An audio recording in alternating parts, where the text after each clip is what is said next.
Vyctorius, I guess we'll start with you. Just sort of how fun was it playing in that basketball game? Looked like a lot of fun watching. Man, the crowd, everybody pulled up like how we expected, and we wanted to give them a show. I appreciate that for them. The game's first 7 points, a three, a dunk, and then in the mid-range. Just what were you seeing? What were you feeling early? Well, that pretty much goes to visual reps. I like to do a lot of visual reps, and I knew when I came out there, I was on straight timing, trying to set the tone. Straight timing. Kanye, 11 assists for you, hit a couple big shots in the second half to kind of start some runs. Just what were you seeing out there? Just trying to let the game come to me. I didn't play, a lot of big games, been in a lot of different leagues, so like this ain't really nothing new. But just reading the feel of the game, the flow of the game, trying to get my teammates involved and fit in where I can. That's what my mentality today. That's what it was. Lefty, your minutes were a little sporadic because of fouls. Just how did you stay engaged, stay a part of the game to score like you did late? I mean, we are a big team with a big roster, so everybody can play. Obviously, Chris played great the minutes that I was out. So, yeah, I mean, we have a bunch of guys that can make the job done. So, whenever my team needs me, I'm just there to show up and help my team win. That's all.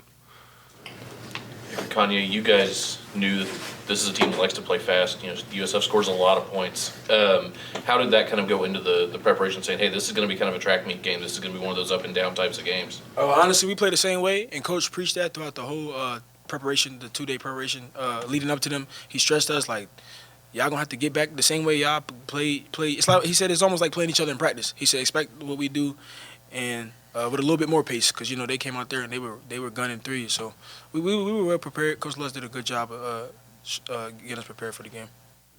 BJ, you guys are obviously a good three-point shooting team, but it hasn't necessarily shown in the box scores up until now. Was it sort of contagious tonight, do you think? Definitely. I feel like it was a domino effect. Bro, I'm shooting threes off the dribble. He doing it. Ye doing it. Shoot, it was our night for sure.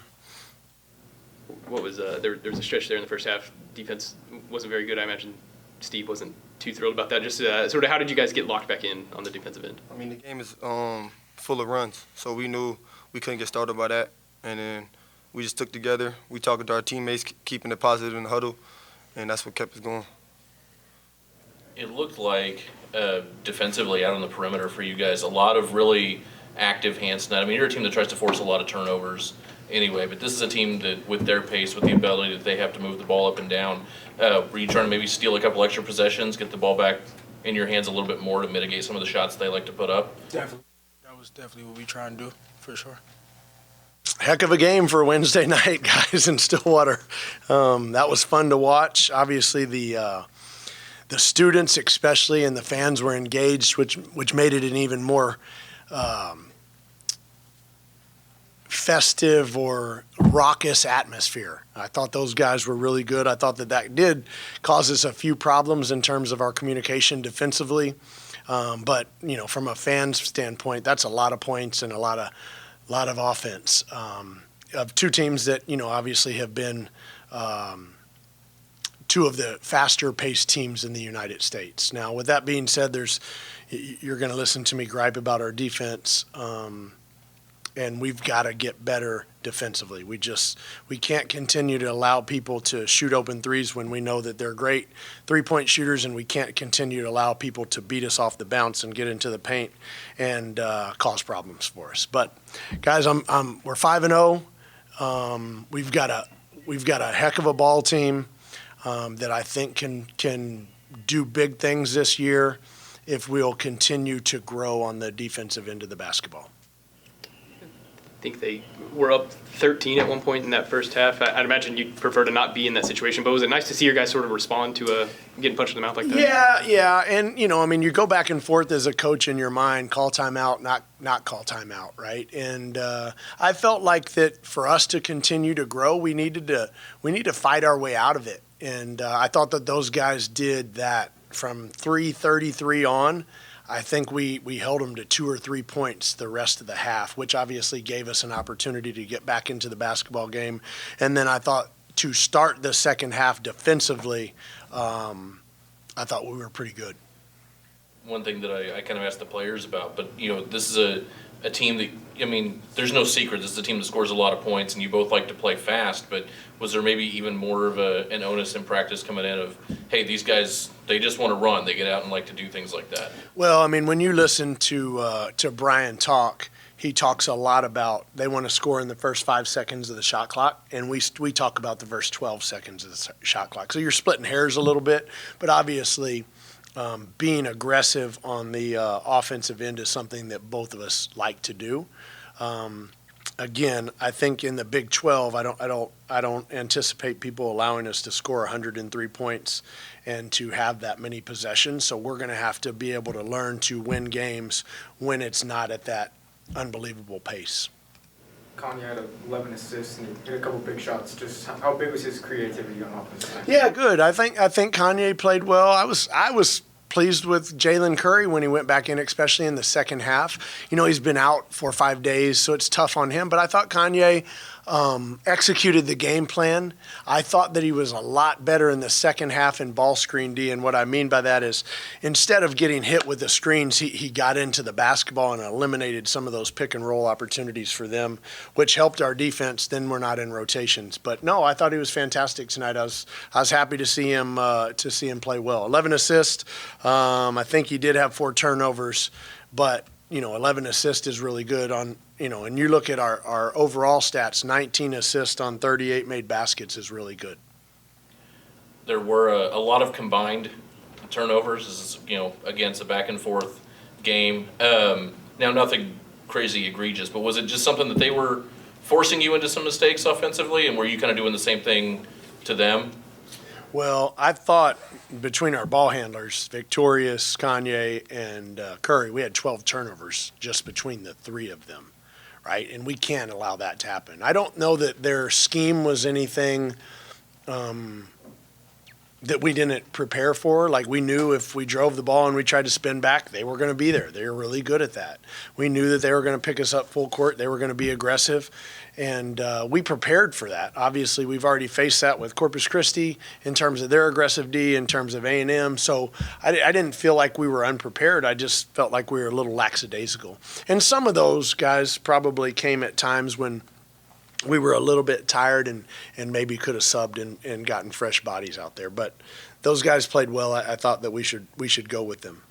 There's some elite shot making from both teams out there tonight. What is it like as a coach in a game like that, to where you can draw up whatever, but if they hit a shot, it is what it is, and it's the same for your guys. If Anthony just I mean sometimes, right? Better offense just beats good defense, right? And when you look at a game like this, in my mind, what you've got to say is number one, your guys played hard enough to win, right? Which I thought that we did that for the majority of the game. But then you also have to look into the mirror and say, you know what, we did a good job recruiting. We've got good players. We have good offensive talent, and I think we've got good defensive talent. We've just got to get better in that area. So, having a lot of options is good, right? We've got to continue to figure out our roles. We've got to continue to figure out our substitution patterns, and we've got to continue to figure out the best way for us to be successful and which guys can help at those times moving forward. But that's why you're playing games, to figure that stuff out. VJ scored the game's first 7 points, had a 3, had a dunk, had a mid-range shot. Do you sort of see his confidence even growing from maybe where he was? Yeah, again, guys, I've talked to you guys a lot. I think VJ's a really good player. I mean, and it's good to see him be able to have freedom and be able to make plays.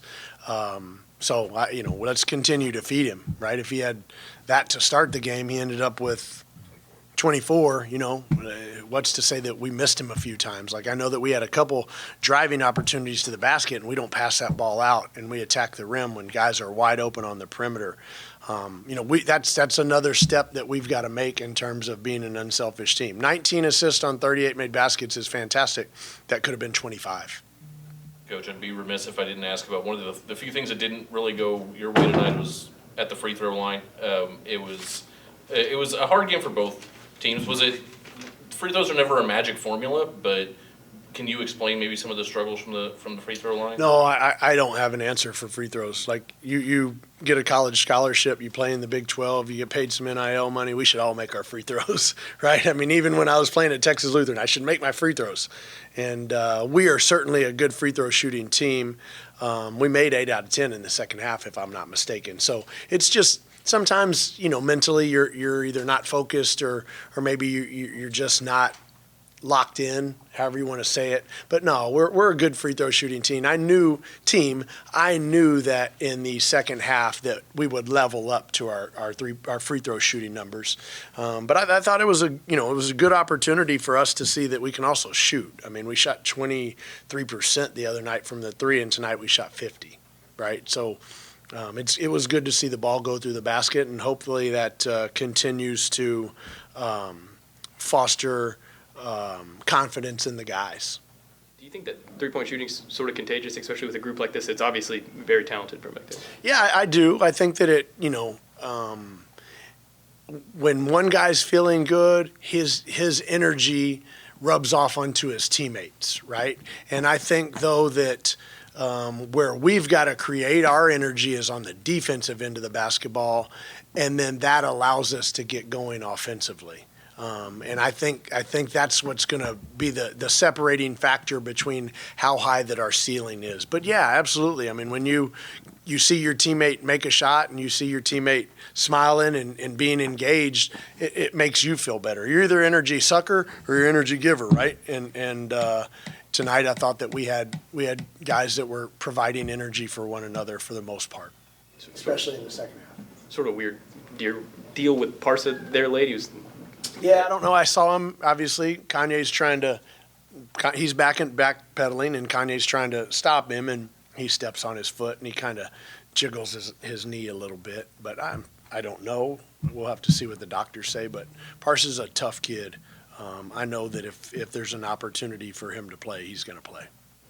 They had to play a little small because of foul trouble. What was like your tactics? Yeah, you know what? I probably didn't do a great job with that, especially with number 3 on his pick and pops. Right? I don't know what he finished with for the game. He finished 4 of 9, which is a better percentage than he was shooting coming into the game. But he went 2 for 2, and then at the half, I think it was 2 of 4. And so you play the numbers, right? You have to play the numbers. We switched some things later in the game, which eliminated some of his pick and pop opportunities. And I thought that was a good switch that Coach Godino made. So there's a lot of you're an aggressive team defensively, right? Especially on the perimeter. But was there maybe even more of an aggressiveness to maybe try to force some more transition opportunities, try to, they're a team that wants to shoot the ball a lot, so they're going to move the ball quick, but there's a lot of active hands on the perimeter. Was it a point of emphasis for this one? Yeah, I mean, it's a point of emphasis for us each game. I mean, we chart deflections, right? We keep track of steals and those sorts of things, especially in, on drives. I mean, and we were really trying to keep them out of the paint, which I don't think we did a fantastic job of. But when they're driving to attack the basketball with 2 hands, or once you have them in tight spaces, to really be aggressive with your hands and try and get deflections and get steals. I thought early on in the game we got a bunch. I just didn't think that we were. I just didn't think that we maintained it throughout the game.